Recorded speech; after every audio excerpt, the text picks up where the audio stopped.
আর মাত্র কয়েক ঘন্টার অপেক্ষা, পুরো দেশ অধীর অপেক্ষায় হামজা চৌধুরীর আগমনের। সব ঠিক থাকলে শেফিল্ড ওয়েডনেসডের সঙ্গে ম্যাচ খেলে রাতেই সিলেটের বিমান ধরবেন বাংলাদেশের ফুটবলের সবচেয়ে বড় তারকা।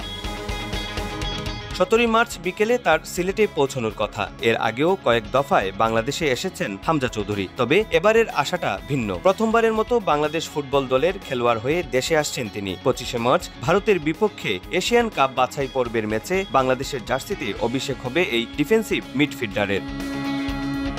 হামজাকে স্বাগত জানাতে প্রস্তুতি সম্পন্ন করেছে বাংলাদেশ ফুটবল ফেডারেশন। তার আগমন নিয়ে সিলেটেও চলছে তাকে বরণ করার প্রস্তুতি। প্রত্যাশা করি এইটুকু যে ইংলিশ লিগের একটা প্লেয়ার আমাদের বাংলাদেশের টিমের সাথে খেলবে, আমাদের প্লেয়ারদের ও আমাদের দেশের সাপোর্ট দিয়ে আমাদের দেশটাকে আরও এগিয়ে নিয়ে যাবে। হামজা চৌধুরীর মতো এত হাই প্রোফাইল প্লেয়ার আমরা বাংলাদেশের রিপ্রেজেন্ট করবো, খেলাইবো, এটা আমরা নতুন প্রজন্মের লাগে অনেক পাওয়া। আমরা সবাই এক্সাইটেড, আমরা এয়ারপোর্টে যাব হামজা চৌধুরীকে রিসিভ করার জন্য। 25 মার্চ শিলংয়ের জওহরলাল নেহেরু স্টেডিয়ামে এএফসি এশিয়ান চ্যাম্পিয়নশিপের বাছাইয়ের ম্যাচে ভারতের মুখোমুখি হবে বাংলাদেশ। হামজার বাংলাদেশ দলে অভিষেক দেখতে যুক্তরাজ্য থেকে আসা পরিবারের সদস্যদের পাশাপাশি সিলেট থেকেও কয়েকজন সঙ্গী হতে পারেন তার। হামজা 17 মার্চ সিলেট পৌঁছানোর পর বাফুফের কয়েকজন নির্বাহী সদস্য তাকে স্বাগত জানাবেন। এরপর তিনি হবিগঞ্জের উদ্দেশ্যে রওনা হবেন। যাতায়াতের জন্য বিশেষ গাড়ি ও নিরাপত্তার জন্য সার্বক্ষণিক একজন অফিসিয়ালও দায়িত্ব পালন করার কথা রয়েছে। এয়ারপোর্ট যাব, সিলেটের সর্বস্তরের ক্রীড়াঙ্গনের মানুষ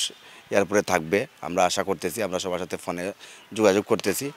আর আমাদের খেলা কল্যাণ সমিতির নেতৃবৃন্দ থাকবেন এবং সিলেটের সোনালী অতীত বিভাগ, জেলা সবাই থাকবেন। আমরা একজন সফল কোনো দিকে আমরা কমতি করতে পারবো না, সবকে আমরা সফল করতে পারবো হামজাকে নিয়ে। হামজাকে আমাদের মাঠে থাকা এবং আমাদের 11টা প্লেয়ার হামজাকে দেখে আমরা খুবই ভালো মনে করছি এবং হামজাকে নিয়ে ইন্ডিয়াকে নিয়ে আমরাকে বিজয় ছিনিয়ে আনতে পারবো ইনশাল্লাহ। সময়ের সীমাবদ্ধতার কারণে হামজার জন্য আলাদা সংবর্ধনার আয়োজন না করলেও সিলেটে অবতরণ থেকে শুরু করে ঢাকায় আসা এবং ভারতে যাত্রা পর্যন্ত তার জন্য বিশেষ নিরাপত্তার ব্যবস্থা নিয়েছে বাফুফে।